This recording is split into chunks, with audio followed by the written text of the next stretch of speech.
Hey you guys, I want to talk to you for a few minutes about price ceilings and price floors. This chapter is chapter 4 in your textbook. It's a little bit easier to understand. There's some excellent homework examples and some really good practice quiz questions. But again, let me encourage you to email me or contact me if you need additional help. I'll be glad to do that. I've started by just drawing a simple curve or graph for you of the intersection points of supply and demand. And where our demand and supply curve intersect is called equilibrium. That is where quantity supplied equals quantity demanded. So I just stuck with our little orange juice example of $1 and 5 bottles. But there are two instances where our government will actually mandate a maximum price and a minimum price. So in other words, they discourage market equilibrium. They try to control it. Okay? So let's start by looking at price floors. Price floors are set above equilibrium and they create a surplus. Now you'll notice I've drawn these two little dots over here. These are kind of intersection points. You always draw your price floor or your price ceiling all the way through the curves. And if you look at where the price floor intersects the demand curve and where it intersects the supply curve, the quantity supplied is greater than the quantity demanded. This creates a surplus, and that puts a downward pressure back towards equilibrium. The markets are pretty smart. They know where they need to be. You see this a lot in agricultural goods, dairy, meat, hamburger, whatever that the government may use. Price ceiling is set below equilibrium price. This creates a shortage. We often see this with housing, rent controls. Shortage means the quantity demanded is greater than the quantity supplied. That puts an upward pressure on price. Again, the markets are very smart. They're constantly working back towards equilibrium. If you look in the textbook, there's a really good example. It is on page 112 in the 6th edition, and it's on page 120 in the 7th edition. And I want to point that out, and I doubt you're going to be able to see, but maybe you can get your book.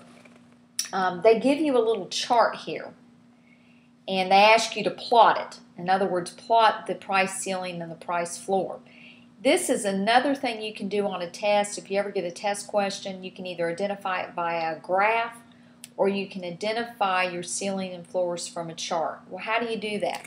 Well, in this example, the first thing you're going to look at in this chart is to see where equilibrium is. And if you've got your book, you're going to look to see where quantity supplied equals quantity demanded. And that's going to happen at $6 per gallon. Okay? In other words, quantity demanded is 300, quantity supplied is 300. So we know a price set above equilibrium price of $6 is going to be a price floor. So in our example, a floor would be anything above 6. They use $8 and $10 per gallon. And how would I develop or figure out in my mind what a surplus is? Well, let's look at $8 a gallon. Quantity supplied is 400. Quantity demanded is 200. So I have a surplus of 200 gallons.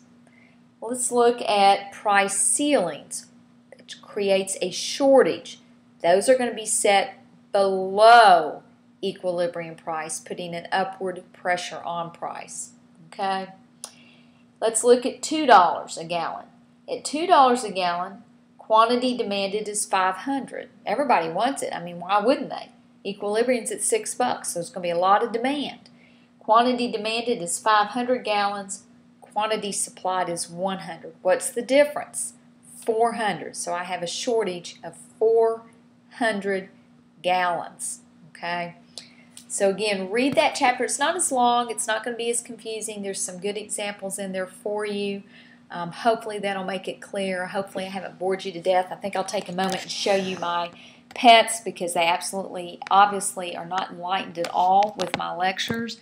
I don't know if you can see over here on the couch. Let's see if I back up a little bit there. I have a very small puppy. It's my little Yorkie. And my Yorkie is sound asleep. She is not the least bit interested in economics.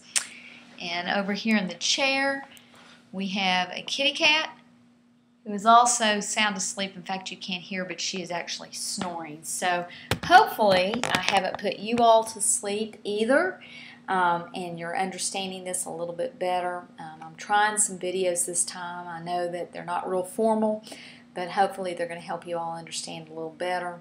And again, if they don't, you email me and I'll try to help you any way I can. Take care, and I hope you're having a really good day.